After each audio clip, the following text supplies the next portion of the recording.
Now 7 o'clock. I'd like to call the meeting of the Halfmoon Township Board of Supervisors to order. All rise for the Pledge of Allegiance.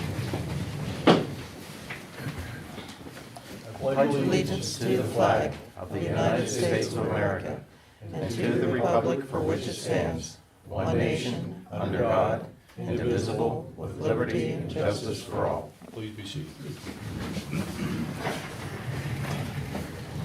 Tonight's meeting is going to be recorded live on Cnet, so you are being televised. First thing on the list, citizen comments. Do we have any citizen comments tonight? Good. Please, go ahead. I'm back. Welcome back. Thank you. As I'm sure you are all aware, June is a very busy month. It is Pride Month, and there are many activities in I'm Virginia Squire, and I live on Loveville Road. Sorry about that. So June is really busy. There are many activities in State College to support the LGBT community. June 19th is also a new federal holiday commemorating the end of slavery in the United States. Also, the Halfmoon Township Inclusion and Diversity Alliance has recently sponsored 2 prizes for the summer reading program, which are bikes for the children who read lots of books. And we have put together a gift basket for the fire department to raffle off when they do the raffle from Way's Fruit Farm. So I just wanted to make that announcement, and thank you all. Thank you.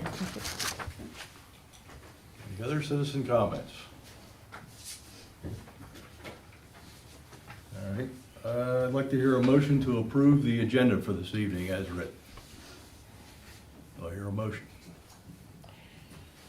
I'll move to approve the agenda. Ron makes a motion to approve the agenda. Do I hear a second? I'll second. Patty Arnold seconds, and a motion is second. Any questions or discussion? All right, call for the question. All those in favor signify by saying aye. Aye. Aye. The agenda is approved for tonight's meeting. First up on the agenda is subdivision land development plans or conditional uses and public hearings. Fedor subdivision discussion. And let Mr. Henry start the ball rolling. Okay, I wasn't sure if you have a copy of this to put up on a board or anything, or, and I put it on the table here between you guys. Set it over there. What I'm doing, we're just running this by, because there's several hurdles in our way to try to do this.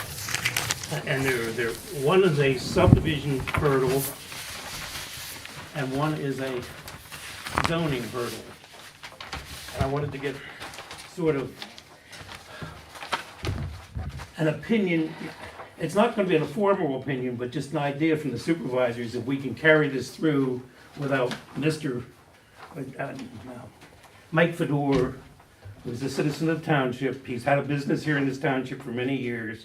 He and his partner have had a business here. What we're doing is the garage that's on the property that they ran their business from, Mr. Fedor has the opportunity to try to sell that garage. He does not need it anymore. He has his residence on the same property. One issue that's coming up is a subdivision issue. Autumn Circle is a private road, and your ordinance does not allow us to subdivide a new lot off a private road. Now, what we're doing is we're looking at this as an existing building. We're creating lot lines, making it a smaller piece of ground. We're not proposing any new buildings. We're just You're subdividing into subdividing a Into property 2 lots. into 2 lots. The property is originally 5 acres in size, and each lot's gonna be, well, one lot's gonna be right around 2 acres, the other one's gonna be just a little over 3. That's where the zoning issue comes in place. This is in the ag zone, and the commercial property has to be 5 acres in size in the ag zone. So, I know you're not the zoning board. You're the Supervisors. We have to have a waiver to have a lot on a private street, number one. And then we also have to have a waiver from the zoning board to go and present this as a 2-acre lot versus a 5-acre lot.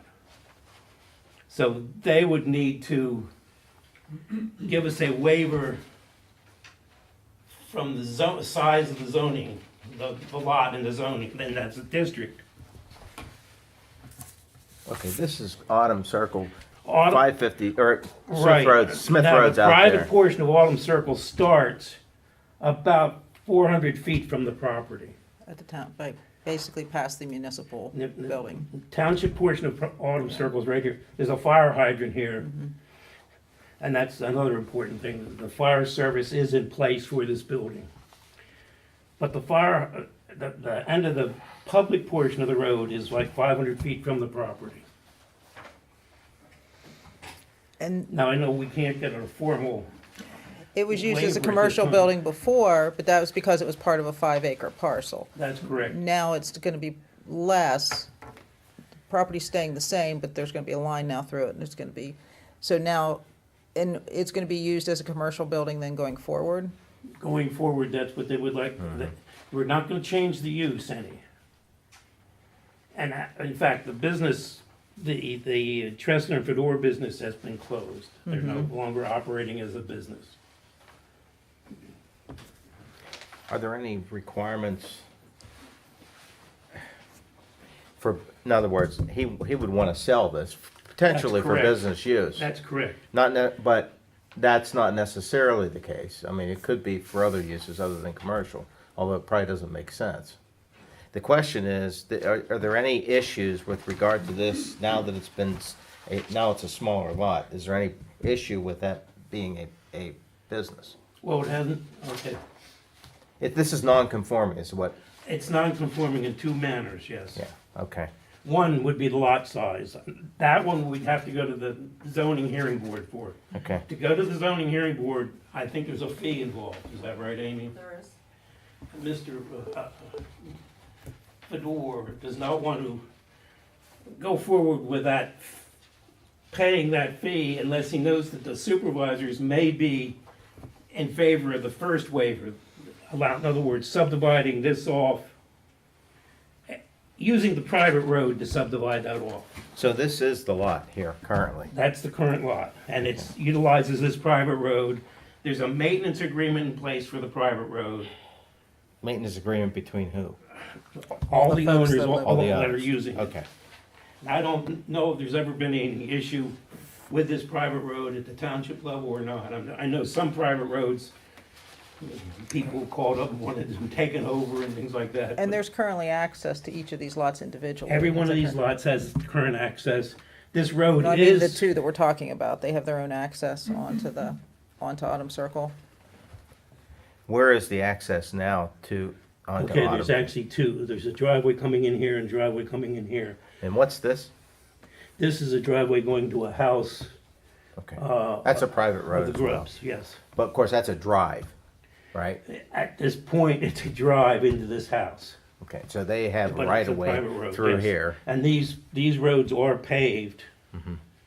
This is paved up to this point, this one's paved back to this point. This is Mike Fedor's house. Right. But he doesn't have a separate He has access a driveway coming in here through this paved parking lot. through this lot. Right. He doesn't have a separate access. He has frontage, Or but does he? his access is here. Our proposal is to give him a right-of-way utilizing that access.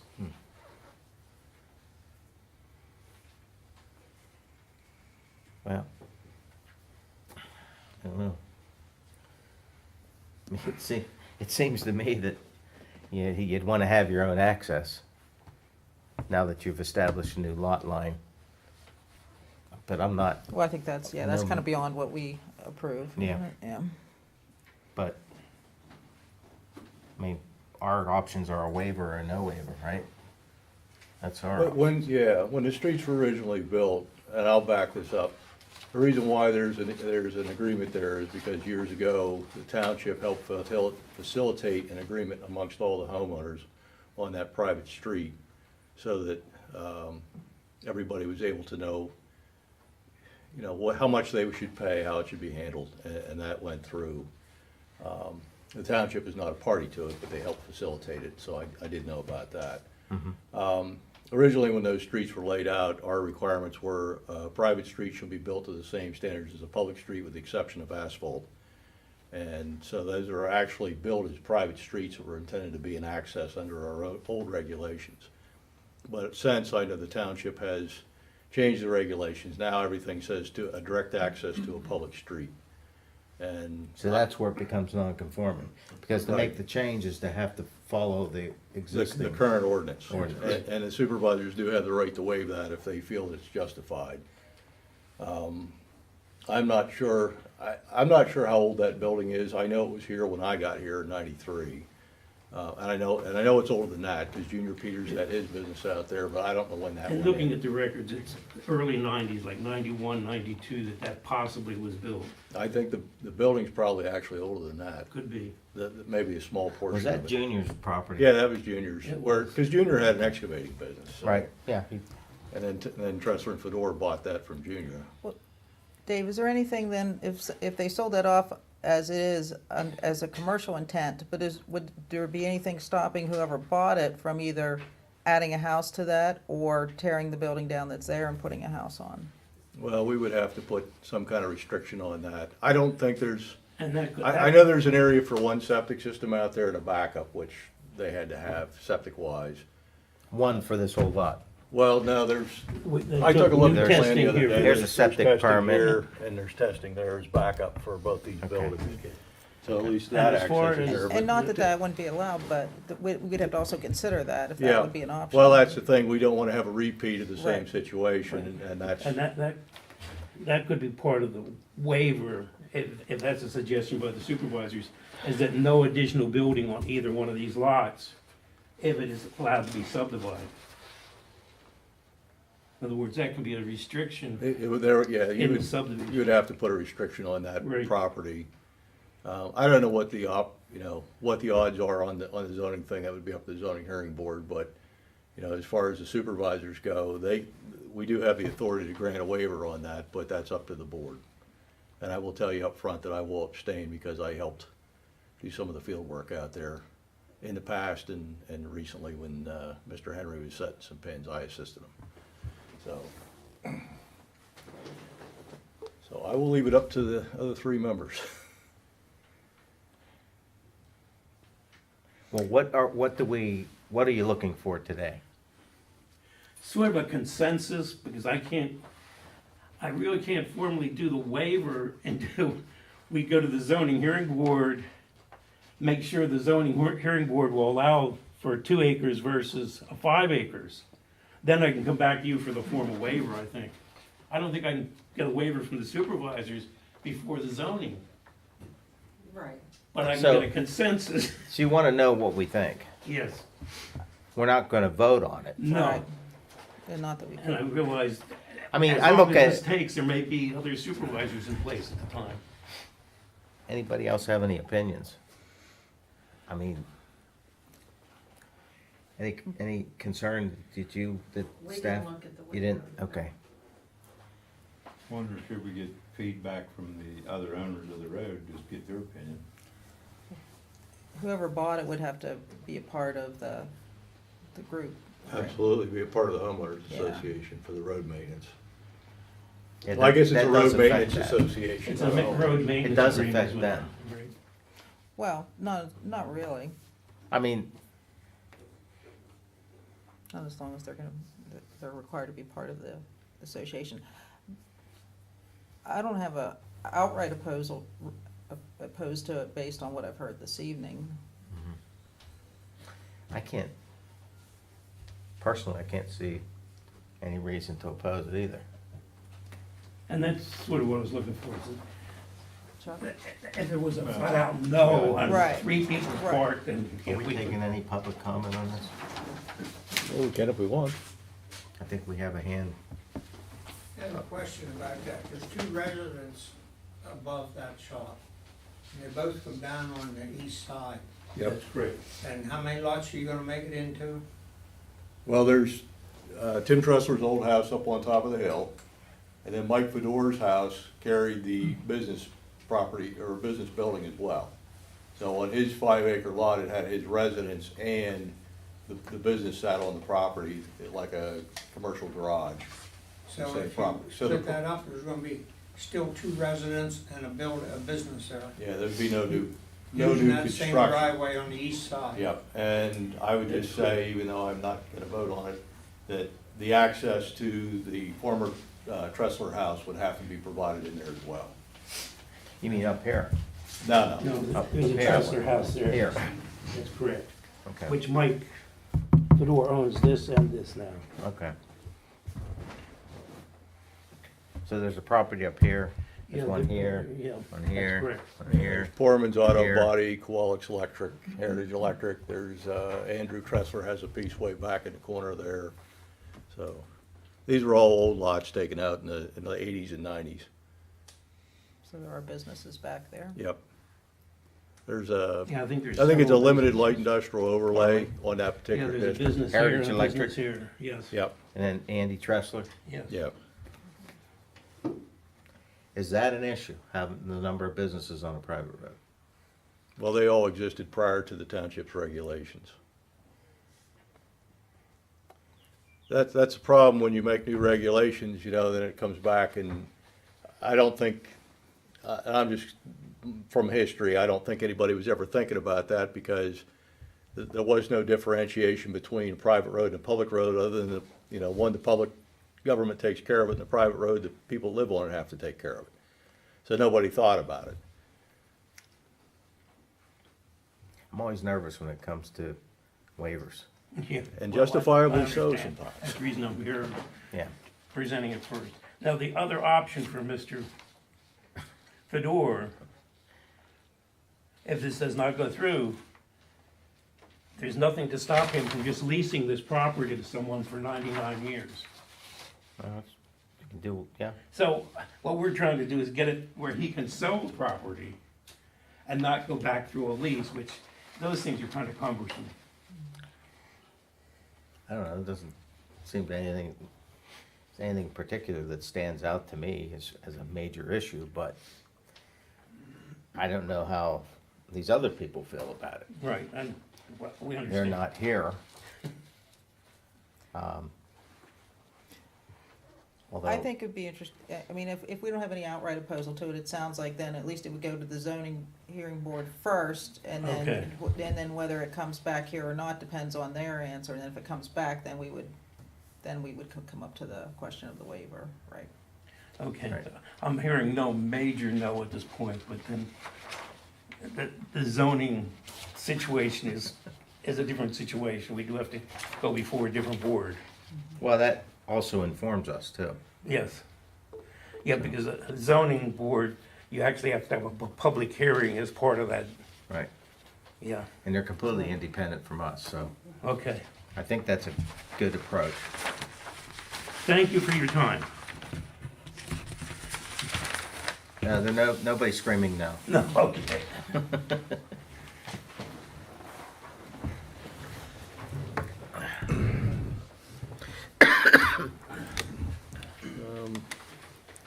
Next up is a consent agenda to approve the payment of the bills list from 5/21/22 to 6/3/22 for the following funds: the general fund in the amount of $33,068.14, the fire protection fund in the amount of $17,014.68, and the park and recreation fund in the amount of $2,999.62. Do I hear a motion to approve the consent agenda? I move that we approve the consent agenda. Ron makes a motion. Do I hear a second? I'll second. Patty seconds. Any discussion by the board? Comments, concerns? All right, call for the question. All those in favor signify by saying aye. Aye. Aye. Aye. Consent agenda is approved. Next on the list, we had a bit of a mess up at the last meeting regarding the hire of employees, so we've got a little right up here. It says at the May 26th meeting, there was an administrative oversight And a motion was mistakenly made to approve the hiring of 2 full-time public works laborers and 1 part-time seasonal laborer. There was an oversight with Mr. Beck voting on the motion. The hiring of these employees should have been done as separate motions so that Mr. Beck could abstain from the hiring of Mr. Charles Beck. The board will now vote to rescind this motion and vote to hire these employees in separate motions, and Mr. Beck will abstain from the motion to hire Charles L. Beck due to a conflict of interest. Okay, the first thing we need is a motion to rescind the original motion. Do I hear a motion to do that? So moved. Patty makes a motion. Is there a second? I'll second. Ron seconds. All those in favor of rescinding the original motion signify by saying aye. Aye. Aye. Aye. Motion approved. Okay, now I need a motion to ratify the hiring of Derek Reese as a full-time public works laborer at $20 an hour. Do I hear a motion? So moved. Patty made a motion. Is there a second? I'll second. Ron second. Is there any questions by the board? Call for the question. All those in favor signify by saying aye. Aye. Aye. Motion approved. Okay, now I need a motion to ratify the hire of Charles Beck as a full-time Public Works Department laborer at $20 per hour. Do I hear a motion? I'll make the motion to ratify the hiring of Charles Beck as a full-time Public Works laborer at $20 an hour. All right, do I hear a second? I'll second. Moved and seconded. Any questions, discussion? All right, call for the question. All those in favor signify by saying aye. Aye. Aye. No? Abstention? Aye. Thank you. Next motion is to ratify hiring of Mr. Daniel Truax as a seasonal part-time, non-CDL Public Works laborer at $16.50 per hour. Do I hear a motion? So moved. Patty makes a motion. Do I hear a second? Second. Ron seconds. Any discussion? Call for the question. All those in favor signify by saying aye. Aye. Aye. Aye. Motion approved. Dave, before we proceed, are we going to have a public comment, an opportunity for public Yes. comment? Yes, Okay. yeah. I was gonna allow, anybody had any comments or questions from the public? Any concerns? Hearing none, we'll go on to the next item here. State College Little League Agreement. Ron, I know you've been knee-deep into this. Yeah, and I read it again. It's different than, I think, the original or the previous draft agreements that I had seen. And I had notes here, and I'm doggone if I can find it.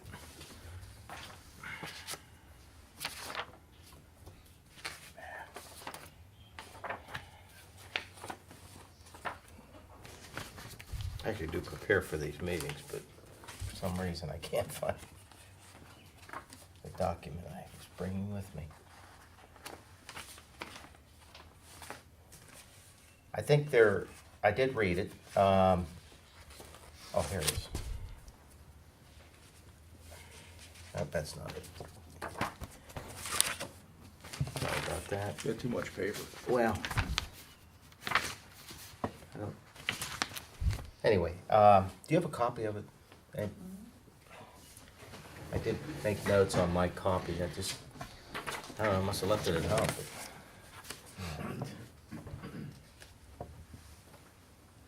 A couple of concerns that I had about it, and I don't know if everybody, did you all look at it? Okay. I have it up.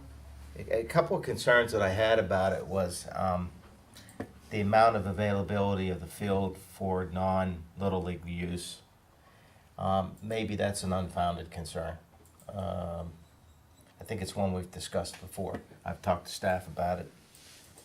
As far as fee schedule, the proposed contract has 0 fee.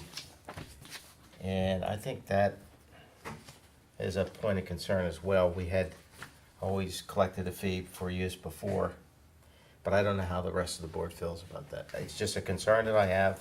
I don't think we're gonna make a decision on this tonight. In fact, I would recommend that we don't, and that we work out any issues that we might have with the contract. That's my own opinion. I'm not speaking for the other board members. Well, I guess we could start at the end of the table, Mr. Beck. Do you have an opinion on any of that? No, not at this time. Ms. Ardle? I'm fine with, I don't have a concern over the other use, because I think there's still enough time for the public to use the fields, and I think, but did we, Amy, did State College Little League pay in the past? I didn't think, I thought we just had They a, didn't, but then when we stopped the contract, Brett, correct me if I'm wrong, then we started charging them to use the fields, when we no longer had an agreement with them. Yeah, in 2016, the old contract around 2015 area was $1. I was Kind gonna of a say- good faith dollar. right, And then in 2017 and 18, they approached the board and the board just waived the $1 and just let them have it. Then in 2019, some things changed where the board at the time, the manager decided they should pay some fees for maintenance and other things because they're the primary user. And the township did start charging, I believe in fall ball of 2019, and they've been paying ever since at the current fee schedule of $120 per month per field. And they have even paid for this year. And fall ball is not included in this contract, in this agreement. And that runs from when to when, the fall ball? He said late August to October.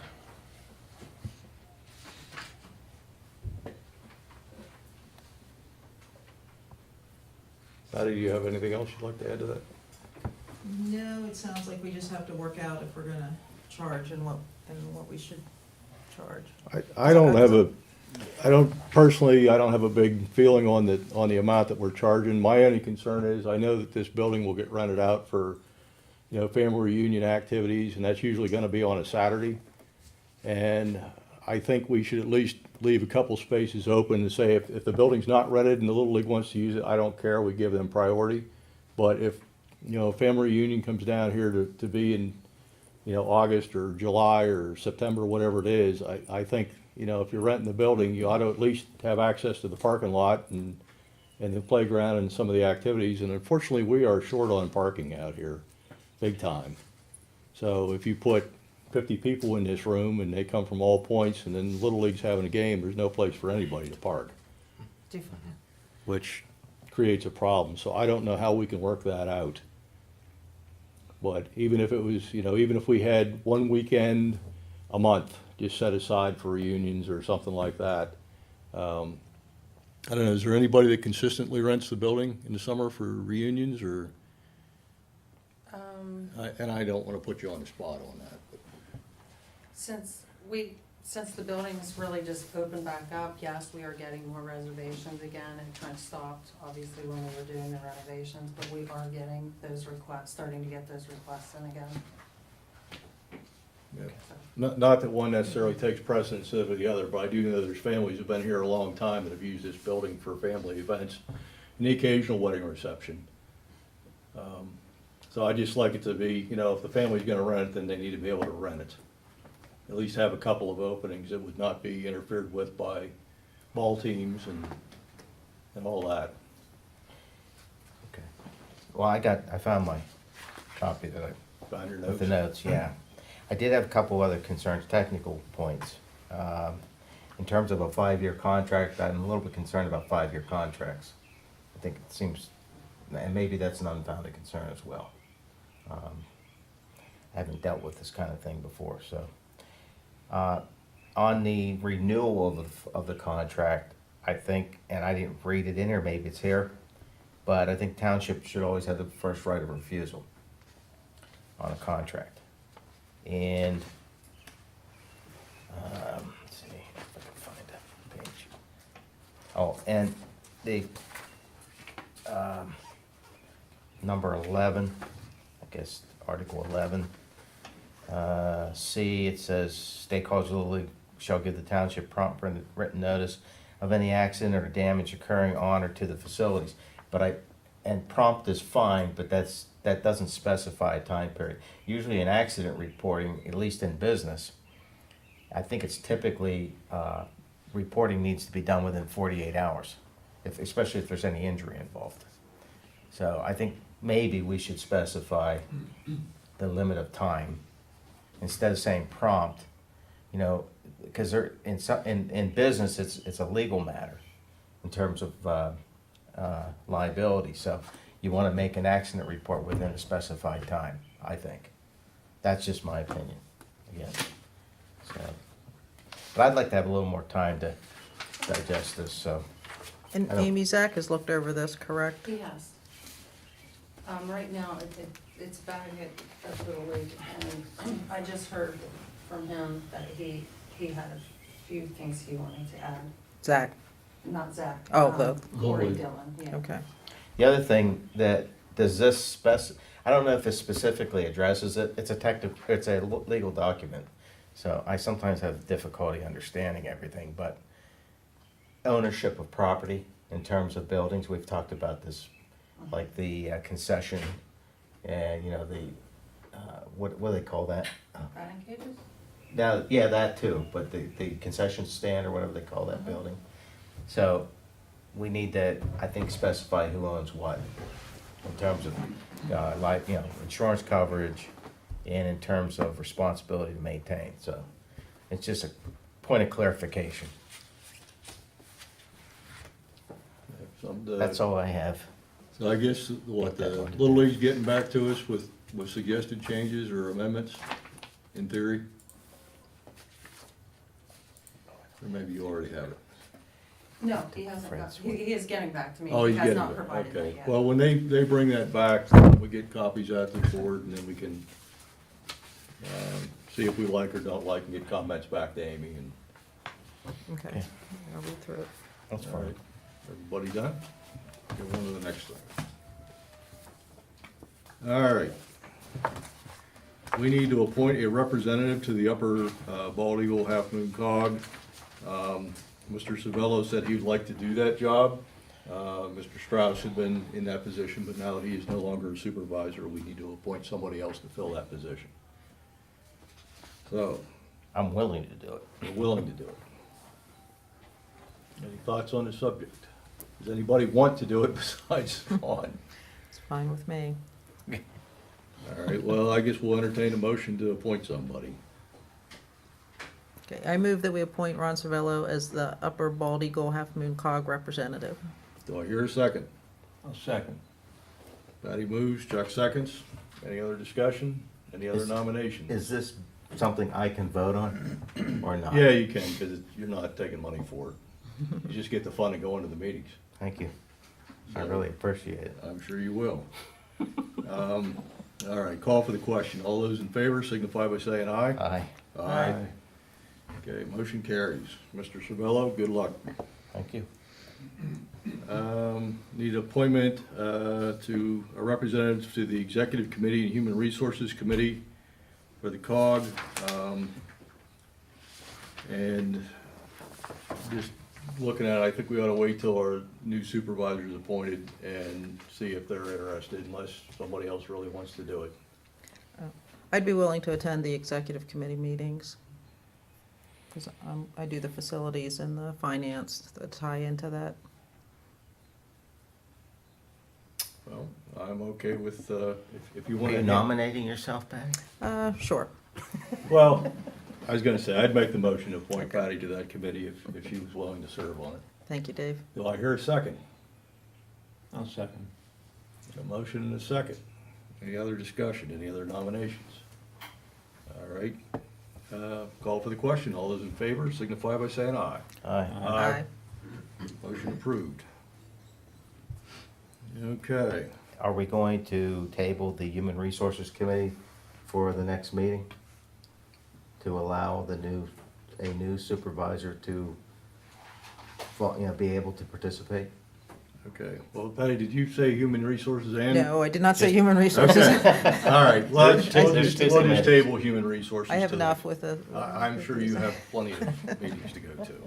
I sort of figured that. All right. Okay, we will table that till the next meeting. Possible motion to approve a quote from American Pavement Seal Coating for the tennis court resurfacing. Mr. Cervello. Okay. A while back, a month or so, maybe a little bit longer, I spoke with, or Stephen Roundtree approached the Board of Supervisors about doing repairs and upgrades, not upgrades, but repairs and maintenance to the tennis court up here. So I took it on myself to meet with him or volunteered to meet with him. When we met up here and went over everything, he had provided a lot of information about the needs, the conditions, what needed to be done. So, and he had done some research on the various methods, the materials needed, the availability of contractors that specialize in repairing tennis courts. And it is a specialty. So I guess Stephen contacted a company in Bellefonte. I can't remember the guy's name now. I forget what you said it was. We have a quote from him. Do you remember who that is? I forget what you said his name was, I'm sorry. Okay, well, Not EV paving, I think. no, it's a company in Bellefonte, and I have it. And my phone isn't working. Oh, now it's working. Got that 3G network there. Actually, it's 4 now. Let me take a second here and find that. What's the deal here?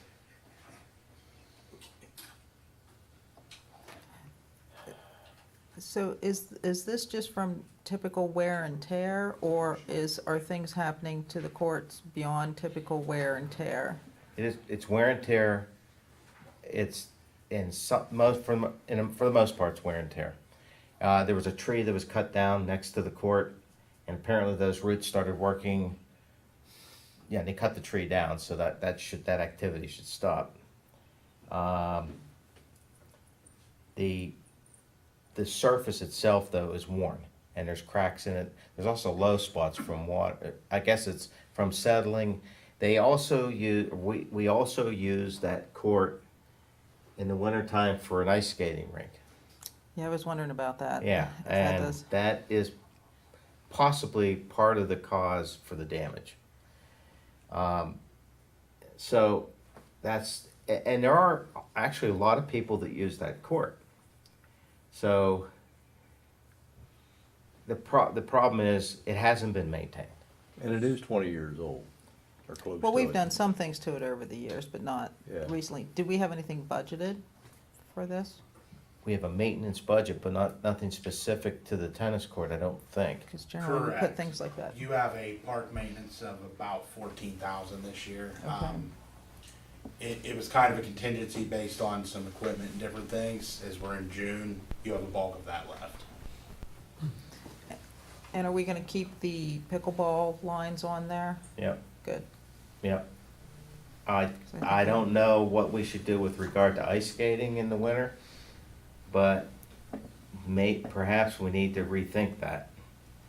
And, I don't know how much that contributes to the damage that has been incurred on that tennis court. Well, the other thing we could do is put a sand area in, at another location for an ice skating rink, and then we can make it level instead, because tennis courts have a bit of a slope to them, so it's, that's something we could look at for next year. Maybe. So anyway, the company is called American Pavement Silk Coating, Kent Coral owner. I have a quote for $9,500. And that quote, again, this thing, 9,500. yeah, and I'll read it here. And I can provide copies too. I did forward this email to you, You didn't I? did, yeah. Okay. Application of 2 coats of Sportmaster acrylic resurfacer. Sportsmaster blue color concentrate in play area, 2 coats Sportsmaster color concentrate green in out of play area layout and stripe. He does understand that the pickleball is I was used for gonna say, we have to pickleball. make sure that stays. And I'll Yeah. double check that just to make sure. Mhm. 7,200 square feet. It's a pretty good sized tennis court. And the quote is $9,500. So I guess what I'm asking for is approval to proceed. Have we hit the threshold? I was gonna say, do we need another quote, or should we have another quote? Not till you get 11.8 is the threshold? I believe so. It's 11 something, I know that, but I believe 8 is the number. The problem is, finding a number of contractors to wondering. bid on it. So, Stephen had contacted 2 companies, one didn't respond. This man did. And this also includes leveling the low spots, because I talked to him on the phone about that. I may have him revise his quote to include the striping, to detail the striping, that it's both for tennis use as well as pickleball. And I'm sure he'd be glad to do that. Anybody from the board have any other opinion or I mean, concern? I don't think it's an emergency. And I might add that, that our in-house people are planning to make other repairs, fixing the gate, lowering the gate slightly so the balls don't roll under the gate. There's a latch that's broken that needs to be replaced. They need to find a proper size latch, and bringing topsoil around the perimeter, because if you look at that court, the blacktop comes out and it slopes off like this, and there's nothing to support it. And it is starting to crack, because you really got to support that blacktop with soil. And so Ron, they- do you think we should do a few of those things before the work to the court is done? I don't think it matters. We can. I just meant like with the soil, if that's gonna, My only concern is that we get this done timely because of availability as well as because of material costs and the cost of things going up so quickly. So I'm not in a rush, per se, to get it done. But, we know we can do other repairs with our in-house crew. So we don't have to incur another contractor cost. People are using it, the weather's nice, so people are going to be using it at an increasing level, and did he give you an idea of his turnaround time? I think he was ready to go. The other day when I talked to him, he wanted to know if he had to go ahead, and I explained to him that, we have to present it to the board, and the board has to review and approve it before we can take any action. So he's just waiting for me to, I guess we would provide a purchase order or whatever manner of hiring that, we would follow, or that he would prefer, I guess, is how we do it, right? That's right. However the vendor prefers. But, we certainly need to have documentation. And I think I could have him put more detail into his quote, too. I do have one question, maybe Brett can answer it. Do we have anything else project-wise that we need to finish this year before the end of the year that was sort of in our budget for park repairs? Not that's foreseeable. The reason it was so high is the original plan was to have the, at the time, safety director go through the park and look at anything that may be near its end of life. Plans have since changed, so it kind of left that 14.5 out hanging. This would be a perfect opportunity to use it because it just happens to work out. How does the board feel about having a formal bid in writing to the township, drawn up by the contractor and presented at their next meeting for approval? I think that'd be fine, since we have the money budgeted, and if it includes, make sure it includes the restriping for the pickleball lines. Yep. I Absolutely. haven't tried that pickleball, but I guess It's I'm gonna have to. Tennis, I know. I would be confused if I tried to use that court for tennis. But I guess people know what they're doing, so. And there's different colors for the Yeah. striping, so. And that's one thing that's in bad condition as well, is the striping itself. It In has been a fact, while it's not since we even put some money. straight. Yeah. Question from the audience. What would the cost be to make the ice rink off of the tennis court? Because it doesn't seem to make sense to me to put that back on a nice resurfaced tennis court. That's, Yeah. he was mentioning, Michelle, that we could set up a sand basin area for a ice rink. So maybe come back next time with a proposal for that cost as well. When we have the cold, the ice rink is popular. Is it? I don't know, is it? Yeah, well, there's a lot of kids like to play hockey, so they get out there. They Is do it- use it. They do use it, okay, Yep. that's good. We'll investigate that, which means I'll investigate it. I've been a busy person lately. Anyway, okay, we'll look at that as well. But I think getting the quote together and more definition, and to present at the next board meeting for Yep. a formal quotation. Yep, then we Direct- can award or I'll have whatever him we wanna address do. it to Halfmoon Township Yep, at our address. tell them to give us their best rate. Okay, will do. All right, that sounds terrific. Anything else on the subject? Okay, moving on. Next item on the agenda is a rental of a sickle bar and mower and/or mower or operator from Warriors Mark Township. I did speak with Warriors Mark Township. They are willing to provide us with some equipment, but I think, Mr. Peck, you probably know more about it than I do by far, so No, Stu said he was gonna get back to me, and he got back to me yesterday, so. you don't have an answer. He didn't give me an answer, yes or no. He said, when I talked to him yesterday, he could probably help us out. He didn't specifically say we could rent the machine and we could run it, or they would have their guy come up and do it, but he seemed like he could do it pretty quick, but he just didn't get back to him yet today. Yep, I don't have an issue.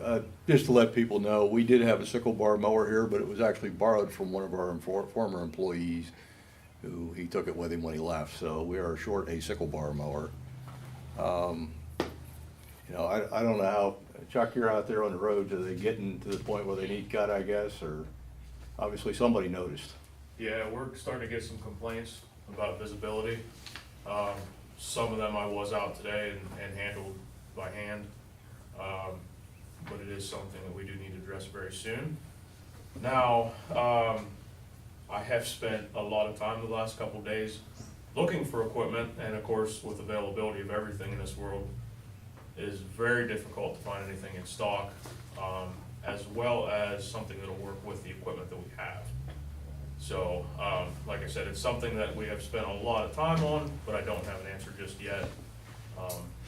Right now, it looks like our best and quickest answer is to hope that one of these other municipalities will let us use equipment, which is a good kind of lead into starting to work together with some of these other local municipalities. We need to build that relationship up and really start to work on that. And that's part of the reason for the upper bald eagle cock. So, These are actually, primary And the driver, center actually. region. this is Warriors Mark And Center Township Region.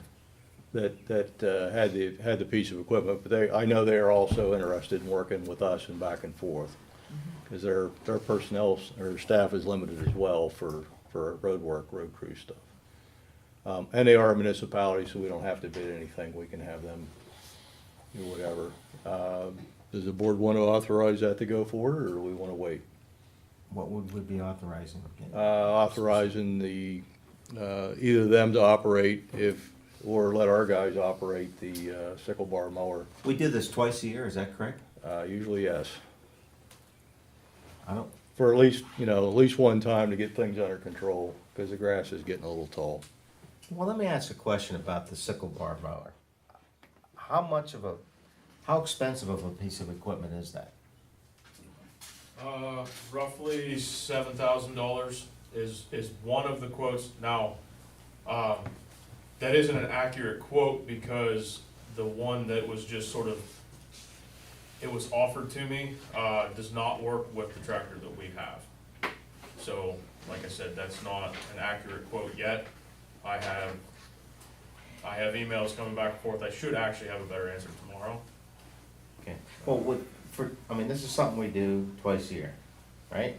Now, one thing I'll say, looking at some of the issues that we have right now with equipment, I don't want to spend more money on that and then turn around and, maybe update that or change that piece of equipment, in the near future, whether that be a year or 2 years. You're talking about the tractor. Yes, because we need to do something to be able to help do more things in-house. Can we rent the tractor and the? We can rent that. Bradco is supposed to get me a quote on that.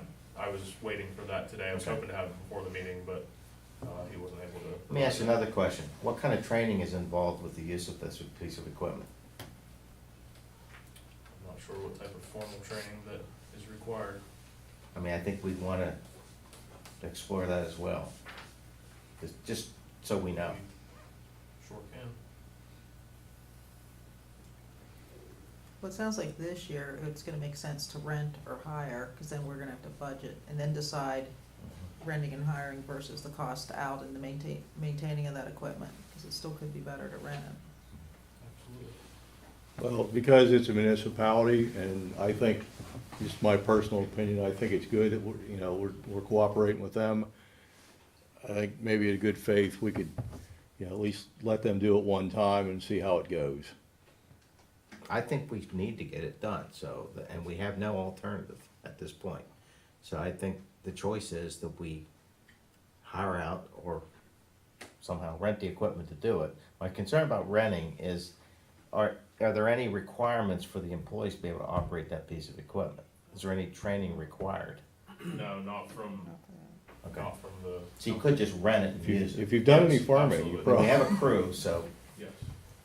why hire I'd say the we people? move forward with it and get it going so we can get these roads cut and Right. people can calm down and Right. be good to go. Yeah, How's we need to that? do a preliminary mowing.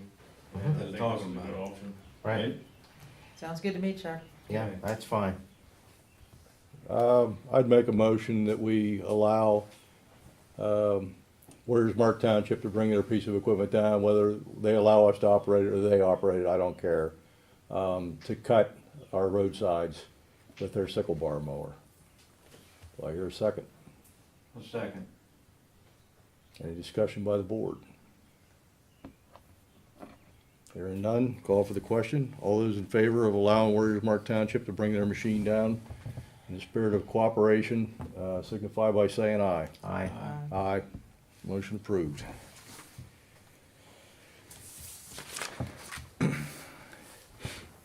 Next up is the Board of Supervisors vacancy. Okay, as the public may or may not know, Mr. Strauss had resigned at the last meeting. He's moving on to another municipality, and he was here and he did the job that he needed to do, and said he had some personal things he had to take care of. So it's up to the board now to appoint somebody else to fill his position. This would be an appointment, anytime somebody leaves, doesn't matter how much time's left in their original election, it's only till the next municipal election, which would be a year and a half from now. I think Mr. Strauss's term ended at that point anyways, but, so whoever we would appoint would go for a year and a half till, and at the next municipal election, they would either have to run for re-election or somebody else can do it. But that's the extent of the time. We had 3 people send in letters of interest. I don't know if the board had a chance to take a look at everybody that had sent in. Would anybody like to nominate anybody? Well, I'd like to say, first of all, that I think we had some very qualified applicants, some very good people. Yes, Dave, when we did this before, we brought, the people came in and we interviewed, so, because I don't personally know any of those 3. You don't know those people? Okay. I do not. So I would like to interview the 3 candidates as a board. They would have to be interviewed in public, so, because I don't think you can do that as an executive thing. No, I'm trying to think how we did that before. Do you remember? You when- just had them come to the meeting and each one sat and you asked them questions, Questions. they talked about themselves and. Well, we can put it on next meeting's agenda. You'd like to do that? I don't oppose that. I don't either. I mean, Chuck? Any opinion? It's fine with me. Well, No, I understand Because we where have you're to do- coming from if you don't know the people. no, because I'm not sure how else we would decide. well, if you don't know the people, then you can't decide, because you have no ability to ask questions. Right. I know we have 2 of the people who are here tonight, one of them is not, so, Patty, you will not be at the next meeting. I will not be at the next meeting. I mean, we could advertise for a special meeting and just have it before Patty leaves, possibly. you okay with that, Patty, or? I don't remember when you said you were not going to. Yeah. But we do want to get somebody appointed. I was gonna say, because we have a So- time limit. Yes, we do. We have 30 days from the last meeting, from the resignation. Right. And does that fall within that window? Well, The we would next have to have a meeting, special yes. meeting before that, right? Because that's 30 days. Isn't it 30 days, like the day after the next public meeting? It's very close to the next Right, meeting, I think yes. it's the day after. So I think we have to have a special meeting before that, before the next regular meeting. Mm-hmm. Can we do that though, advertising wise? I mean, can Oh, we yes. fit, okay. Yeah, you only need 24 hours notice of the meeting. I mean, I need a couple more days to get the notice out and advertised. I think probably next week would be good. I don't know what works for Would you. you be here next week? Um, That gives people time to prepare and the public time. well, to- Dave, how were you planning to do it if we didn't interview them? Well, I didn't know if everybody knew everybody or not. Okay. I can do it through the 15th, Today's the 9th. so Monday, no, not Monday, We could do it next Wednesday. Tuesday or I could do Wednesday.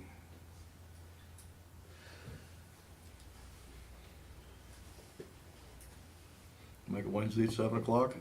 Chuck? Just get the people in here so we can interview them and get it done. All right. Would we vote at that time or we have to vote before the 30 days is up? Mhm. I think so. Well, if you're gonna be here with the interview, then that'd probably be, once they're done, then we can, or do you feel comfortable at that point that you'd be okay with it? Mhm. Okay, then we'll interview and appoint at the vote. end of the interviews. Okay. It'll be next Wednesday, 7 So o'clock. Amy, you'll just have to check, make sure it suits the Everyone's three of them. Yep. Fair enough.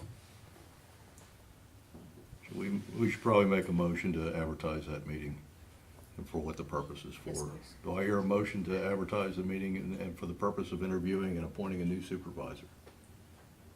I move that we advertise a public meeting, special meeting, to interview candidates for the vacant supervisor position, and to select that said supervisor. Do I hear a second? I'll second. A motion and a second. Any other discussion by the board? All those in favor signify by saying aye. Aye. Aye. Motion approved. All right, next big topic, Mr. John Witheray, the Port Matilda Fire Company. Come on down. Talk show. So recently at the COG meetings, I did a presentation and given a copy to all the municipalities but Halfmoon, so I'm here tonight. What I want to go over is the issues that we have and some of the solutions that I've come up with that can fix the problem. Start out with the financials. I just want to say, right now we are properly funded for operation, like day to day. We're good to put gas and stuff. We're good to keep the lights on. The issue that we have is saving money for futuristic expenses. So that's where the problem is. So some of the income stuff that we're going to go over is we have a couple ways to get income. One is taxpayer money, either a fire tax or out of the general funds is how some of the municipalities do it. We have fundraising, fire relief, and then we have grants. So those are your income sources that we can work with. The expenses, we have our operating expense. That's day to day. We have our capital expense. Anything over $500 lasts longer than a year.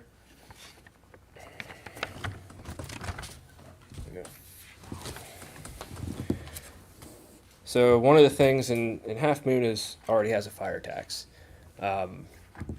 Some of the other municipalities do it a different way. We get paid through a general fund, which is fine. However, it's not guaranteed to us if something would come up, and I'm not saying that they've done this or I'm concerned about this issue, that they could take funding and say, we need to put an engine in a plow truck. That's never happened, and I don't see that happening. However, since it's not allocated to us, that is a possibility. And again, Halfmoon has the fire tax. So some of the biggest questions, as soon as you mention fire tax, everyone kind of gets tense because it's a tax. So you'll see up there, I come up with a simple solution. May not be 100% down to the penny, but you know, you can go on Zillow.com, you can search up your property and see what your assessed value is and go off of that. So I searched my property, the assessed value is $30,290.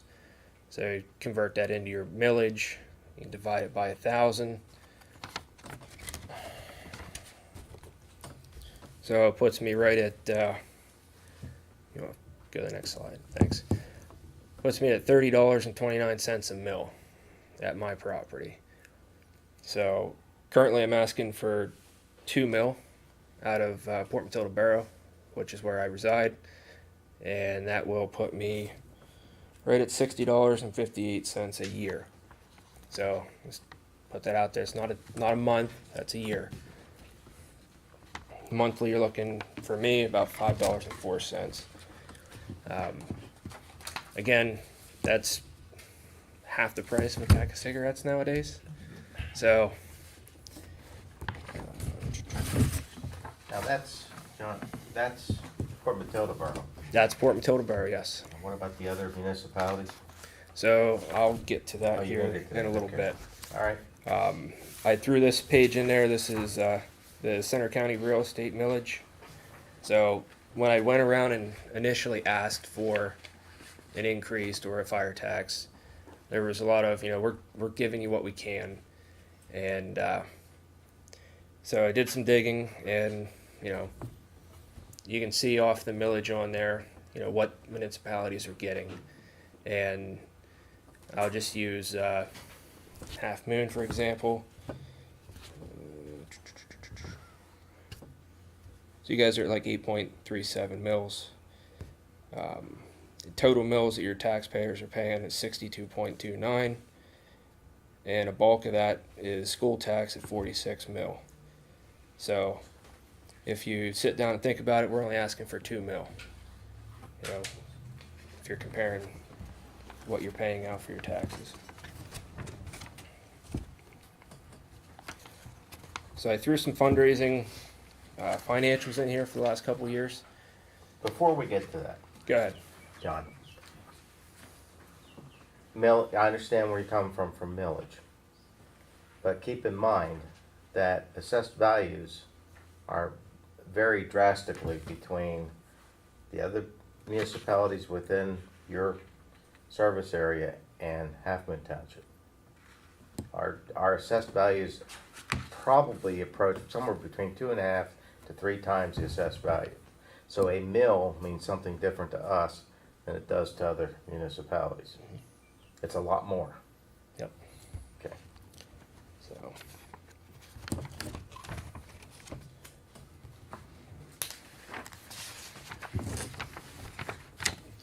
So again, here there's a couple pages of fundraising expenses and income.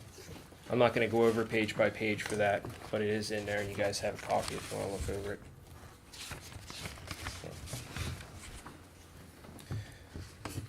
So a lot of people asked in the past, and it was a hot topic, is, you know, where's the fundraiser money? What do you guys do with it? You know, where's it go? So I put together some expenses in the last 5 years that fundraising has paid for. Now this isn't everything, but this is the bigger ticket items. So you can see there's a whole bunch of stuff. We did the front apron. We bought the traffic unit, did sidewalks, some kitchen upgrades, just a whole bunch of stuff. And we also committed, now we didn't pay it out yet, you'll see $136,000 on there. We committed to that payment monthly. So it's not paid off, but we are committed to a monthly payment for that.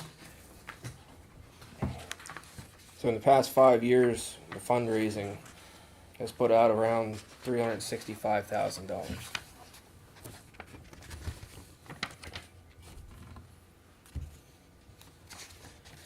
So fire relief, I'm not gonna go over that in too much detail. They are there as a separate organization to help with funding of the fire company. I have their allocations on the next page so you guys can see what each municipality transfers through to that. So grants are always an option. However, we don't have a grant writer right now. They cost money unless there's someone that lives local that's willing to step up and help with grants. We have applied for several grants in the past, and we've had some success, not a lot. The one grant that we've been successful for on a yearly basis is the state grant, the $15,000 grant. We are getting ready to apply for the DCNR, the forestry grant. So, and that's only every 5 years, so keep that in mind. So I attached some profit loss from the COG account, again for the past several years. This is the upper body of COG. Yes. So again, the issue that we have is, not putting money back for futuristic expenses. So once that money is spent, it's spent. The only way it gets put back in there is if we don't spend our operating budget, the whole amount, then that gets rolled over. So just an example, 2031, we have a pile of air packs that are going to be expiring. So you're looking at 193,000 right now. And that was based off 5% inflation. And that's no longer valid because that's went through the roof. So, and just so you're aware, the air packs is what we wear to go into a burning structure. And they have to be replaced. That's 2031. Yes.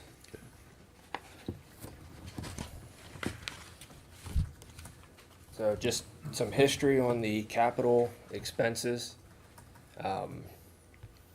There's the last 5 years of what we've actually got to spend on capital. And you'll see when COVID hit, we kind of slowed off quite a bit. So 2019, we only spent $52 in capital. In 2020, we didn't spend anything. So again, we're not replacing equipment.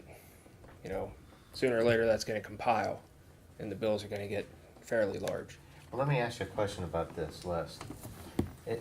Is it that you chose not to replace, you didn't need to replace capital equipment, or what does this represent actually? Is this the money So, that was allocated for capital equipment? We have asked for capital equipment to be replaced, just nothing was approved in that time frame.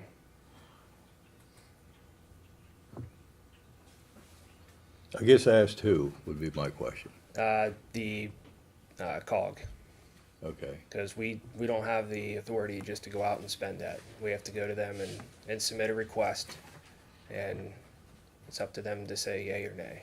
They approve the capital, or money's being released for capital expenditures. So,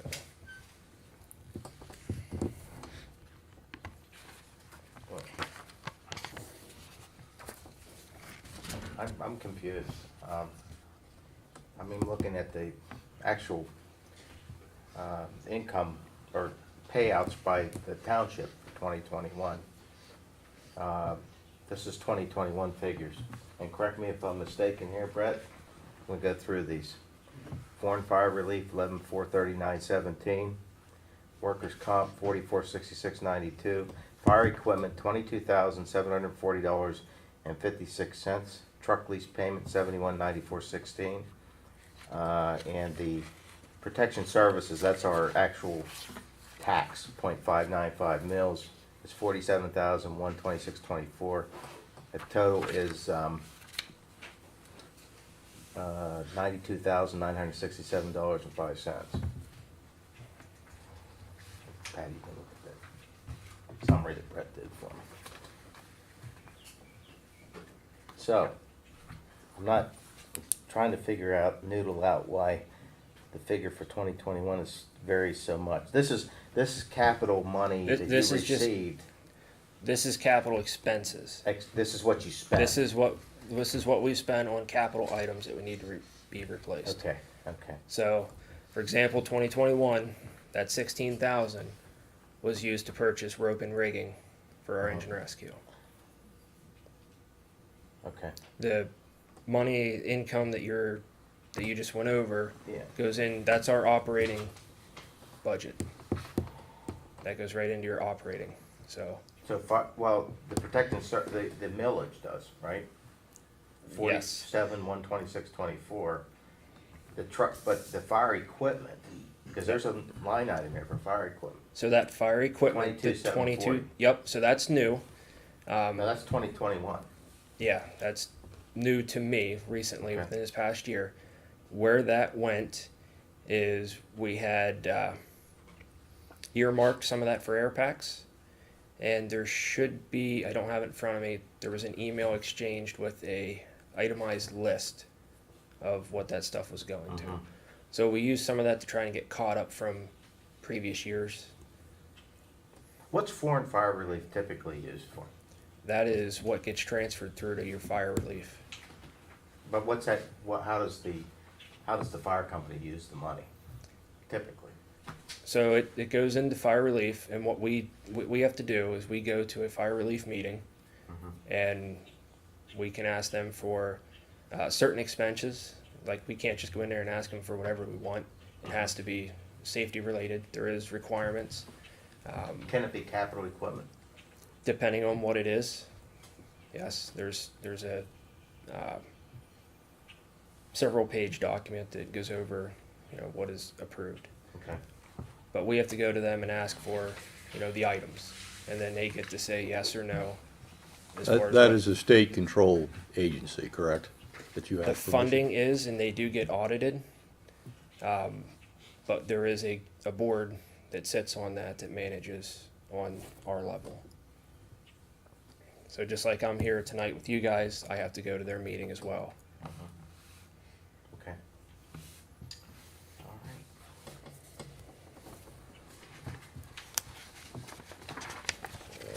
Let's go to the worksheet one. So, again, the operating that we're currently going off of is 111,760. The capital expenses that I'd sat down and figured out was 151,617. And when you combine the two, you're at $263,377 is what the target goal is, to get the fire company properly funded to be able to save money for futuristic And operations expenses. this is a budget, both operating and capital. Correct. And of course, budgets change, they tend to go up with inflation, but this would be something, this would include all of your needs. All the needs. And that includes any money you don't spend, this allows some money to be put back Correct. for future use. Yep. Or to accumulate money to make a large purchase or something to that effect. Is that Correct. correct? Yep. And that number is right now, today, Yeah. and these are Well, instantaneous. about a figures. month ago, that's what it was. 263, 377. Yep. Okay. So I think initially, a month and a half ago or so, when we met over at Yeah. the fire station, you were somewhere around a little over 250,000. yep. So, and again, inflation, Well, I everything's understand. That everything's changes. going up. But ballpark figure, that's what I'm shooting Okay. for. All right. So again, my proposal, which is next sheet, I would prefer a fire tax at 2 mil. The exception to this is Taylor Township and Halfmoon, because you guys support two different fire departments. So Halfmoon is 1.5 mil, Taylor Township's 1 mil. Taylor does have a fire tax then. No, theirs comes out Well, of. that's what you're proposing. I'm proposing Okay. that all the municipalities that serve us enact a fire tax. But this particular proposal does not include Houston. all of them, Houston, Worth, Taylor, and Port Matilda Borough. You go up to Union at all or not? No. Okay. Nope. So if we would do the fire tax and everyone would agree to it, that would put us at $224,367. So that's still under. I also was going to propose that fire relief pays 10%. And again, I have to check and see what they bring in and what they can spend. You're proposing that we would have a separate fire, or not a separate fire tax, but a fire tax of 1.5 mils dedicated to Port Matilda? Just Fire the Port Company? Matilda Fire Company, yes. Where we currently have 1.7 total, total, yes. but what is our millage going to Port Matilda? Off the top of my head, I do not know, but I can tell you based on the chart that I provided you, 92 is a mil and a fraction that I'm not sure of, to be real honest. Okay. So it's over a mil for Port Matilda right now. Mhm.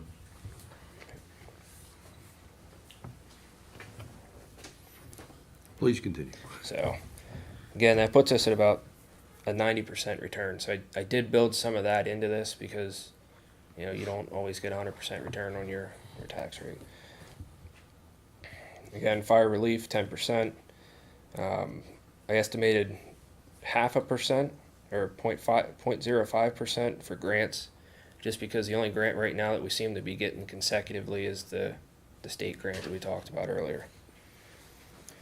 So with all those things that are on the table combined, puts us at 265,651, and that gives about 1.06% wiggle room over. And my other suggestion is we let the fundraising out of this scenario, just for the sheer fact of we're committed to a couple $1,000s a month for the brush truck payment. And as I showed you before, you know, we are committed to help out, and we've already spent over $300,000 in the last 5 years. And again, we can't guarantee fundraising from year to year. It is being used for things. It is being used for things fire company related. It So- all depends on how fundraising is handled and how committed, how much, fundraising effort there is on a standard annual basis. Yep, it solely relies on the individuals that are willing and able to do it. And I can tell you that the individuals that we have are good-hearted and they want to do it, but they're getting burnout. It's 4 or 5 people. So, Well, I think there's way, and I offered this at the meeting at the firehouse, that, other people can get involved. And committees can be formed, not only to raise money, to increase membership, raise money, but also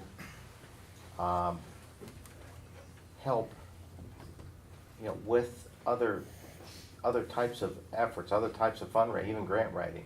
There are people in communities that know how to do a lot of things, and I think maybe would be willing to do that. But,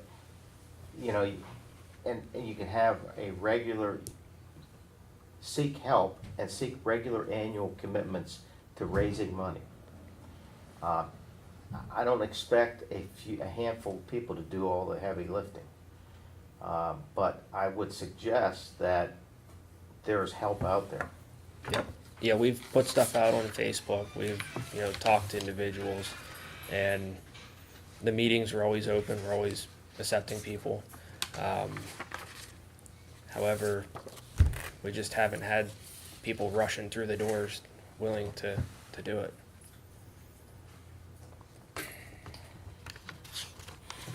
So, Okay. Thank you for compiling all these, Sean. and I also gave you guys a separate printout that goes down through the capital expenses. And how I came to the capital expenses is I took the apparatus at 25 years, which is the average life cycle of those, and I divided everything else into that 25 years. So let's say you had PPE, so our turnout gear, a shelf life of 10 years. So what I did is in a 25-year span, you're going to replace that 2.5 times. So in that spreadsheet, you're going to see, some things are going to be like 2.5. That's what that breakdown is. So this is all based off a 25-year turnaround. I think development of budget is a great idea, and I think you've done a lot of work. And I think, from what I can tell, it looks like a feasible budget. I mean, that's what you do. You figure out the cost of things, you figure out growth over, time value of money and increasing costs over time, and you make your budget, and that's the money you need. I have no qualms about the need for the money. One of the things that I think maybe we need to look at as supervisors is getting together with the other municipal supervisors and working out an equitable solution for all parties involved to support our fire company. There's no consistency to it, and I know they're running on the goodwill factor now, but, if the fire company knew they had a fixed amount of money coming in every year, it would be a lot easier for them. I mean, we know, because we have taxing authority here at this township. But fire company does not have taxing authority, so it's gotta be really tough to put together numbers. You just hope everybody digs in their pocket and bails out some cash and keeps things going. But I want any taxing solution, Dave, to be an equitable solution. Well, absolutely. All of the municipalities served by this fire company deserve to pay an equitable share of the cost. Yep. Don't disagree with you there. But I think it would be up to the Board of Supervisors, to work out some kind of equitable solution. I mean, obviously, the fire company would be involved, but currently, we have a payment system to give you money, and the other townships are running on entirely different systems. And there's gotta be some way we could work it out with the other municipalities that, say if it is millage or so much a house or whatever it ends up being, it would be a solution that everybody would know what their responsibilities are and what money's gonna be transferred. I think we should make that effort. I agree. Anybody else from the board have any questions, comments, concerns? Thank you. Thanks, John. Anybody from the audience have any questions or comments or concerns? Mr. Pressler? I do after John's done. Okay. I'm good.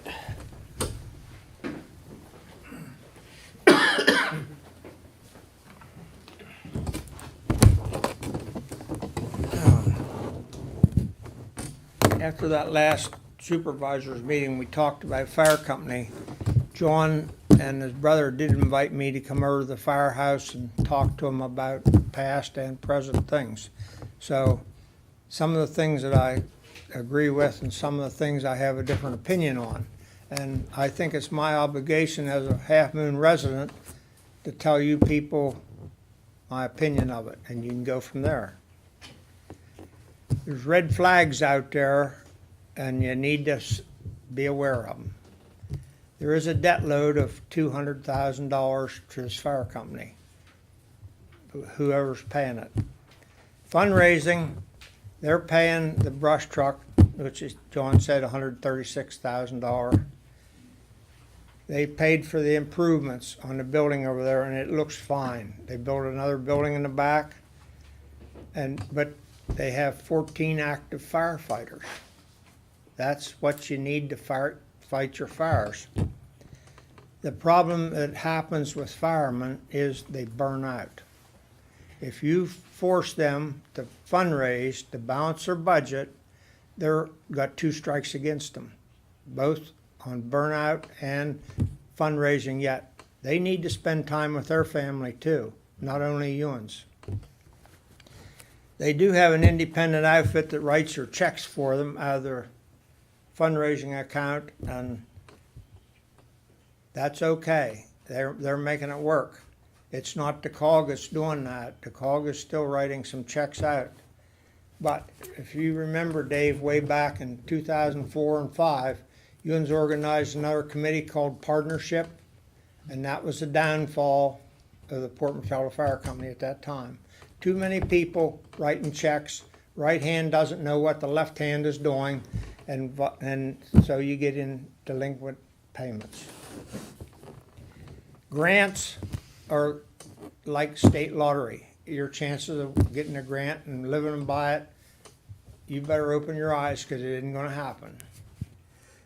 The municipalities, you need to get some equality there. You cannot pay the bundle of the thing out of the goodness of Halfmoon's heart and have some other easy riders going along, because the taxpayers will sooner or later see the light and they're not gonna go for this. Halfmoon right now is paying for a truck that's a problem truck. Way back in '04 and '05, remember 1510? Everybody said, if you keep that truck, we're not paying you a dime. Well, that was the best truck on the market that we had at the time. This truck that they have now, it's a problem truck. Depends who you talk to. One person says that truck's good, it can be fixed. Another person says it's not, it should be getting rid of. I didn't get into that. I just been telling you what I observed. The solution. Everybody can condemn things, but you got to provide a solution or a suggestion for it. I think you need to allow the firemen to have more training. If you get more training, you may get more firemen above that 14. To do more training, cut out the fundraising for the firemen. That's a trade-off you get there, and you're better off with more training than you are with fundraising. There is a formula out there, and I went over it with John about how to get equality out of these 5 municipalities. My suggestion is don't do it by individual house, because not every building gets covered. Can you elaborate on that a little bit? I do it by municipality, assessed value. That's what I did back in '04 and '05, and it worked. As people have hardships, yes, you may have to pay more one year, but then that other municipality ought to pick up their share the next year and pay more. But that's, I think, is where you're at. You're gonna have to get the municipalities all on the same page. When that happens, things will get easier. That is a hard step. It was a hard step way back when, and it'll be a hard step now. You're not creating a new tax. All you're doing is bringing them up to speed of what they should have been paying for the last couple of years. Now, how do you do that? Communication. You gotta talk it over. You can have things presented to you, but John has to be paying the same thing that Sue is, and Sue has to be paying the same thing that Pete is, or it doesn't work. That's about all I have to say about it. Thank you for your time. Thanks. Thank you. I think it's a great idea for us to communicate with the other municipalities. Boards communicate together, meeting together. This is a very important issue. It's been kicked down the road too many times, and it's gotta be addressed head on. And the only way we can do it is for the boards to get to meet and to just have a candid discussion about who's paying what. I think that's at least right. We need to be equitable in our share of And the consistent. burden. And consistent too, yeah. Yep.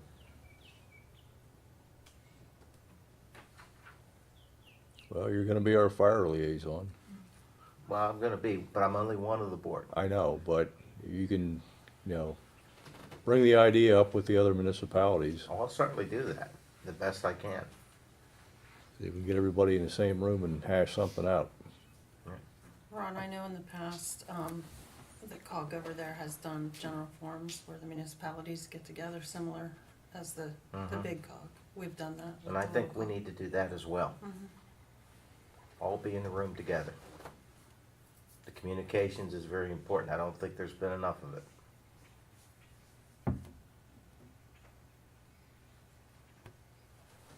If everybody's in general agreement, we'll see if we can make that happen. Good. Alrighty. Next up is the Cnet Bulletin Board advertising, Mr. Brett Laird. Well, it was for me, but I see that Cindy's here, so would you like to speak on it, or do you want She me? snuck in, hiding behind Lee. It's up to you. Well, I will certainly, sure.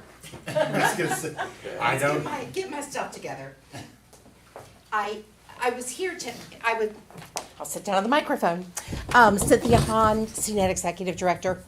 I really just came to answer any questions that you may have about it. I don't know if you happened to see the email that I had sent to Brett in They have not late seen May. it. I was gonna Okay. go over it today. Okay, so the situation with the bulletin board messages is that we value those as 1/10 of a program. So for the number of bulletin board messages you do, if you post 24 throughout a year, it's the equivalent of you having 2.4 additional programs or additional meetings. And that is all rolled into the number of programs that you sponsor every year. And our funding formula is based on a 5-year rolling average. So at the next meeting, I'm going to be presenting your presentation to you. Your dues, for example, for 2023 are going to be determined based on your programming between 2017 and 2021. And in its simplest form, the funding formula, it's very, very simple in its simplest form.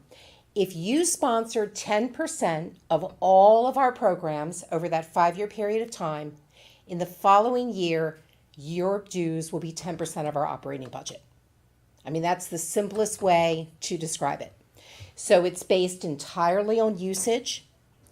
The more programming you do, basically, the higher your dues will be.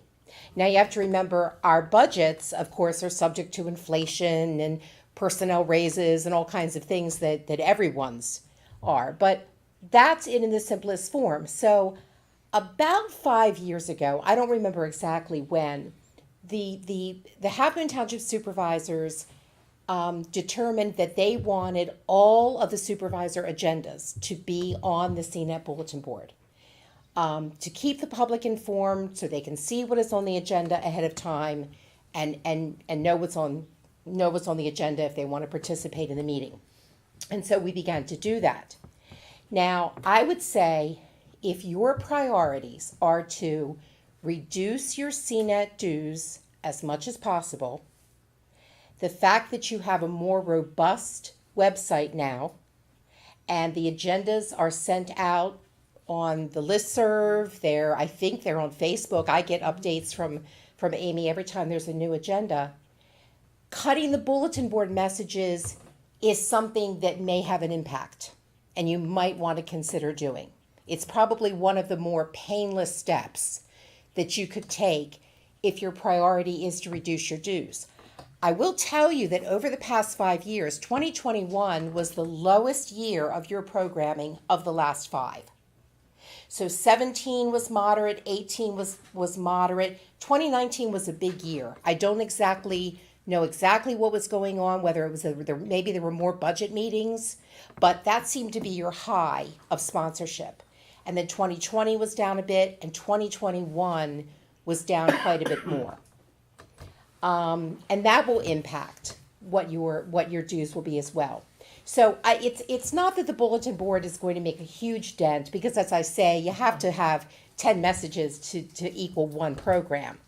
But if that is your priority and your desire, that is a place that would be relatively painless for you to do.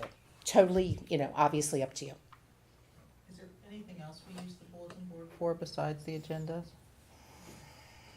I can't think of anything recent. There were times when there would be hoagie sales on election day.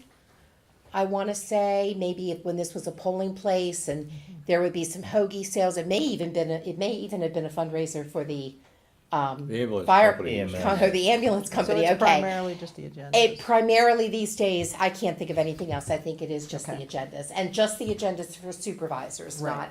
Not the other. planning or anything else, right? Okay, that makes sense. Thank you, Cindy. Yeah. Okay. Didn't mean to drag you in here. Oh, it's okay. Thank you. Yep, you're welcome. Thanks for coming in. You bet. You'll be making a decision at some point, just let us know when we should cease putting them. Yeah, we have to discuss, Okay. obviously. This is just a work session Yep. for the most part, so, Thanks. thanks. Just exploring ideas. Okay, municipal building update, Ron Cervello. Well, let's see, we did have some work done, to date. Installed a window in the office door. Having some ductwork changes, materials backed up, but could probably get that done within the next couple of weeks. We did install the data lines. We're waiting for the wireless access points to become available, then, Borough IT will install them. There are IT people right now. And so that should improve our access, wireless access. There's gonna be one in here, one in the office.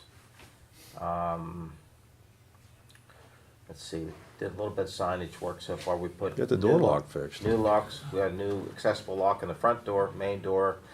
We've got closers we got a new lock on the back door to the office. We have closers on the doors to make sure the doors close. As far as the furnishings and the demountable wall office, the furnishing, everything will ship from Steelcase on the 26th of July. I have that ship date.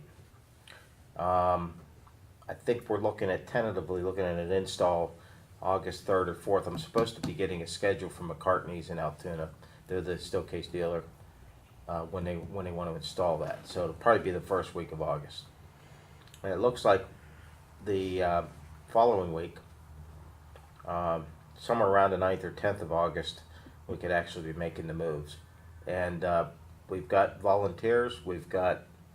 I plan to volunteer to help make the move. And I know that we could probably do it without spending a lot on the actual, hiring a moving company or anything like that. We can make a lot of the moves ourselves. And because we don't really have a response in terms of the lease contract for our current office space, I think that in effect gives us plenty of time to transition.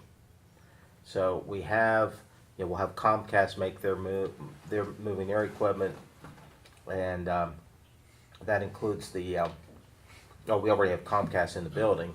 We have to move the voice over IP phones along, at some point after the furniture's installed. So we're not reusing much of the furniture, any of the furniture actually, that's in the current office space. So that allows us to transition into the new space without too much of a problem. So, of course, we'll hire someone if we need to, but we have in-house public works staff. We have me. I think Dave volunteered to help. Other people want to volunteer. That's good, and I think it's a small move. I think we can handle it. So that's the update. So, maybe at the next public meeting, I'll have more information on the actual installation dates and move date. Thank you, Ron. Anybody else have any questions? Okay. Possible purchase of equipment for public works projects in-house. Mr. Beck, Supervisor. We looked into buying some small equipment, viper plate for compaction and a saw so we can cut some roads and stuff where we're gonna do some pipe work. I believe Chuck got some quotes through emails did you get just one so far? Actually, I actually have 2 quotes for everything. Quoted them through 3 different places. So right now availability is a huge one. Best Line came out with the best quote on the plate tamper. So that is $19.95, and they, as of 2 days ago, were available. A couple other places said next year. It was the earliest availability, first quarter of 23. So yeah, that was the plate tamper. Priced a couple different 14-inch cutoff saws it actually came back that a Husqvarna saw through Sunbelt Rentals was the actual middle of the road quote, but it's the only one that is available right now. There again, I'm getting either 23 or maybe you will get one yet this year, but good luck. That was really the consensus there. And that saw is 1132.50, and then the multi-purpose diamond blade, which we would need for both concrete and or asphalt, would be another $167.99. So again, that's two small pieces of equipment that we need to do more of our in-house work, whether that be, compaction of stone, or, it is set up for asphalt, so we do have plans on, patching some roadways, trying to do some repair of different washout drainage spots, kind of looking at some options around some catch basins, thing like that. So definitely two well-needed tools. So I'm just throwing that proposal out there, and you guys can do what you wish with that. So what's the total for those two pieces of equipment then? Let's see, be right around, about $3,400, somewhere around there. 100, okay. We'll ask the finance guy, Mr. Brett, Yeah. what do we have in the budget for equipment? Well, it's a tough decision because how this year's budget was placed, it was cut up a lot. Probably more than I have dealt with in the past. So I can't give you a specific answer tonight because I'd have to look to see where we could take it from. There could be multiple places we could take it from at this point. It's not the budget you're accustomed to. So to answer you, honestly, I don't know. I'd have to research and get back to you. Let me put the question back to Mr. Beck. How soon are you planning on starting on this stuff? Couple of these pieces of equipment would be helpful within the next 2 to 3 weeks. We can rent them, and that's what was in the original plans for a couple of the in-house projects. I just feel with the amount of projects that we can do moving forward, it would be more beneficial for something that we would own. But that option's there. Well, if so, you rent it 3 times, usually you've paid for it, so. Yeah, Pretty much, and then with fuel now too, you take an hour or so to go ahead and pick it up, and then Yeah. take it back. and availability is kind of another thing. It's hit or miss whether that piece is available when you need it. That's just another thing to keep in mind.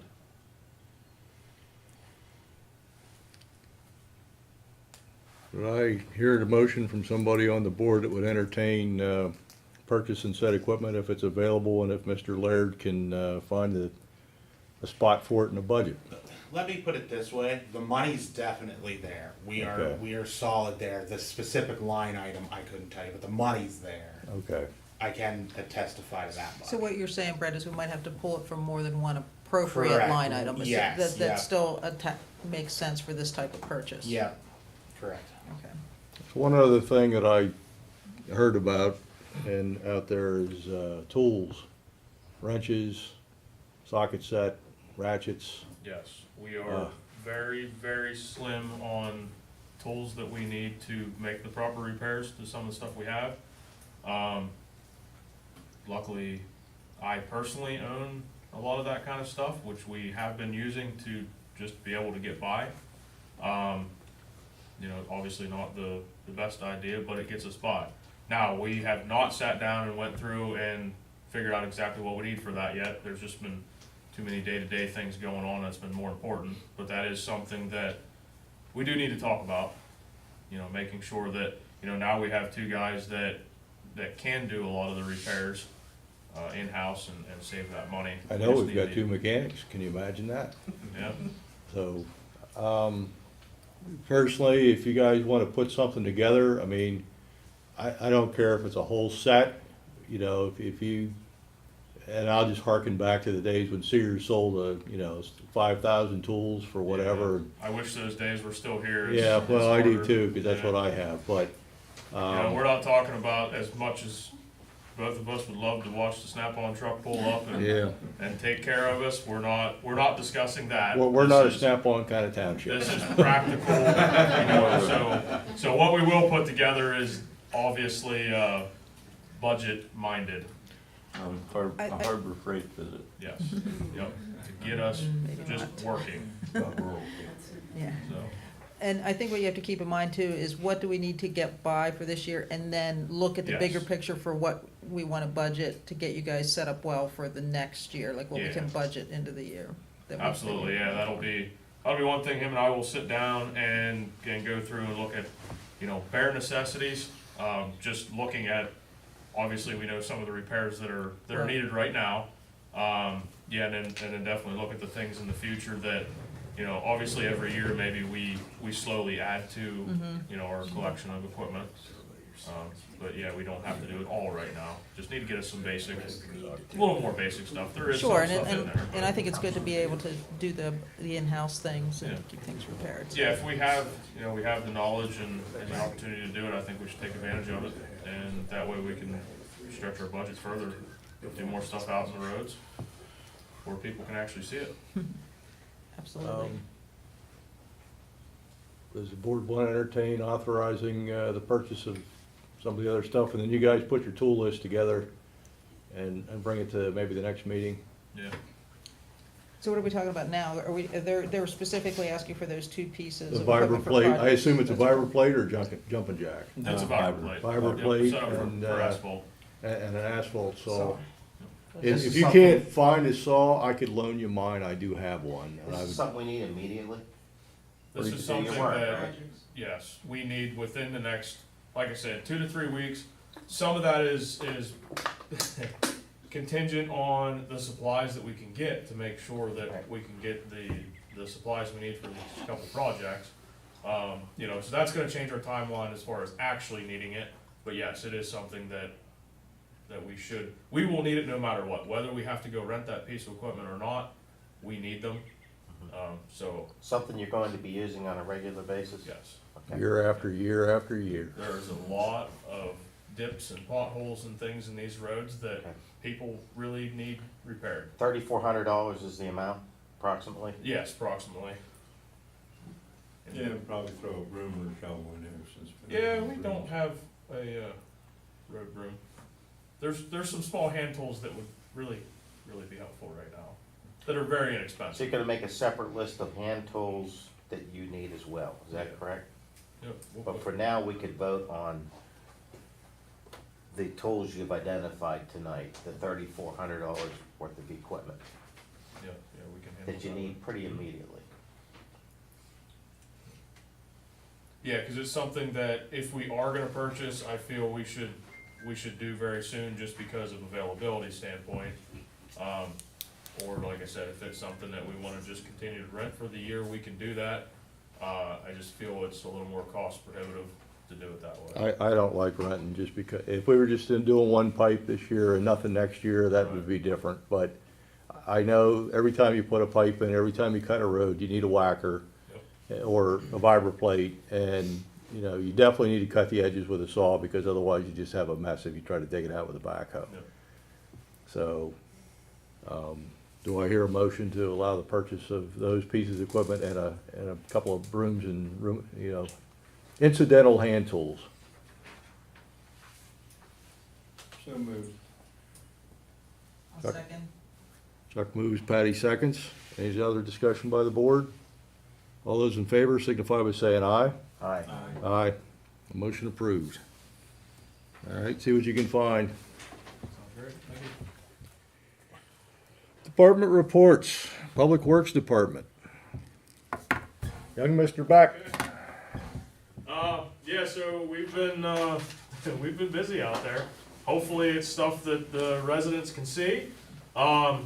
We hope to, obviously a little bit of weather dependent, finish all the road sweeping tomorrow. We just have a few more intersections, a couple more cul-de-sacs to finish. But that way we will finally be done with that, should have been done earlier in the spring.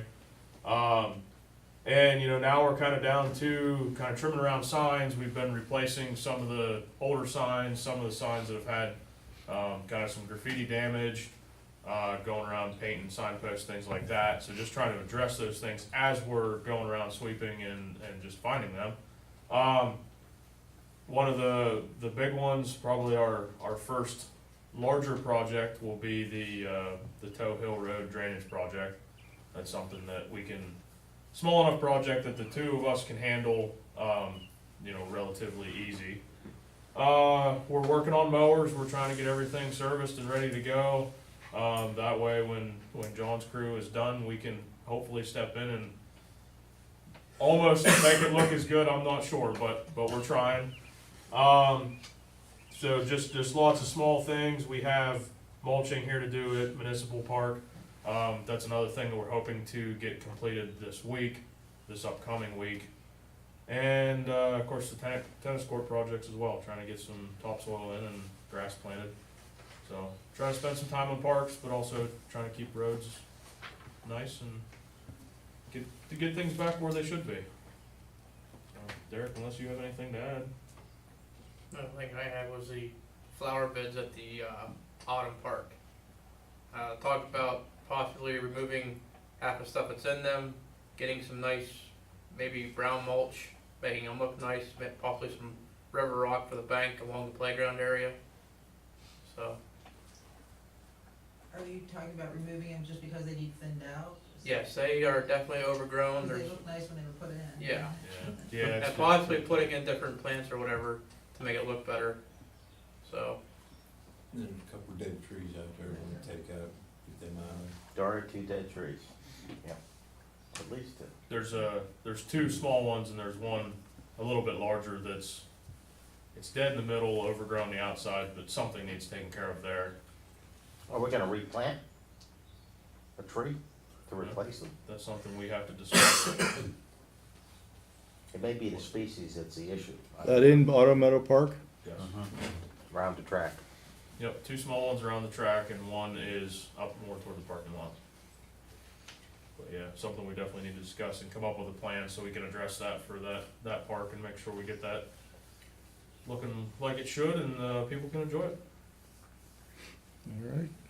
Probably get rid of that big hanger up here by the. There's a couple trees here that need addressed.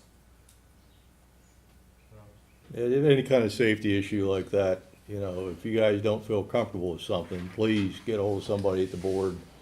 And, if we need to bring in a professional, whomever, we will certainly do that. While we're on that subject, I noticed that there's no sign on the rules for using the park. And what I mean by that is, the other day I walked that way all the time, and a kid had his dirt bike and was running it up and down In the park. yes, in Which the is park. definitely So I not nice. asked him I told him basically, you're not supposed to do that.